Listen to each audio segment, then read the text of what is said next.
వైకుంఠ ఏకాదశి సందర్భంగా మా విలేజ్లో శ్రీ రంగనాథ స్వామి యొక్క దేవాలయాన్ని ఉత్తర ద్వారం అయితే చాలా గొప్పగా అలంకరించడం జరిగింది. మీరు చూస్తున్నట్టు వీడియోలో ఎంత చక్కగా ఉంది చూడండి. వెంకటేశ్వర స్వామి విగ్రహం కూడా లోపల చూడ చక్కగా చాలా అద్భుతంగా డెకరేషన్ అయితే చేయడం జరిగింది. ఎందుకంటే మనకి సంవత్సరానికి ఒకసారి ఈ ఉత్తర ద్వారం తెరుచుకుంటుంది కాబట్టి స్వామివారిని దర్శించుకోవడానికి కన్నుల పండుగగా ఎంతో అద్భుతంగా అలంకరణ అయితే చేయడం జరిగింది. మీరు చూస్తున్నది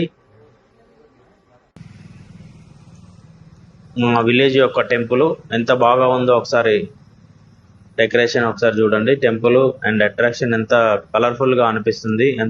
చాలా బాగా ముస్తాబైతే చేయడం జరిగింది. ఈరోజు ఉదయాన్నే దర్శనం అయితే మరి 5 గంటలకి స్వామివారిని దర్శించుకోవడానికి భక్తులు అయితే రావడం జరిగింది. చూస్తున్నారు కదా, ఉత్తర ద్వారం తెరుచుకోవడానికి ముందే భక్తులు వేచి చూస్తున్నారు స్వామివారిని దర్శనం చేసుకోవడానికి. ఇలాంటి యొక్క గొప్ప అవకాశం అందరూ వినియోగించుకోవాలని స్వామివారు అయితే దర్శనం ఇవ్వడానికి సిద్ధంగా ఉన్నారు.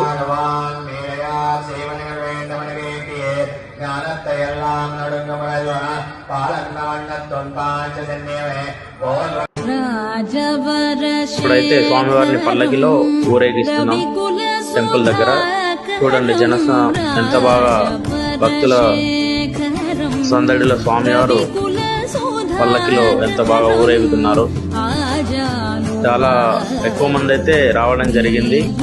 సో చాలా అంగరంగ వైభవంగా స్వామివారిని దర్శించుకొని ముక్కోటి వైకుంఠ ఏకాదశి స్వామివారి ఆశీస్సులు అందరూ పొంది చాలా సంతోషంగా అయితే స్వామివారిని పల్లకి ఊరేగించడం జరిగింది.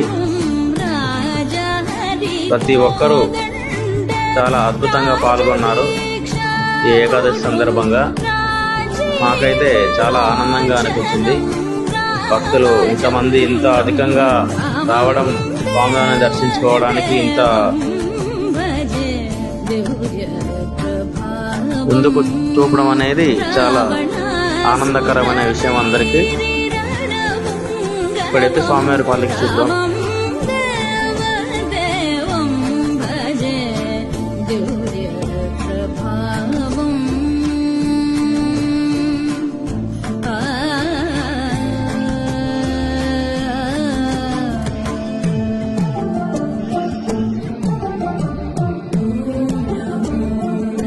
Banyak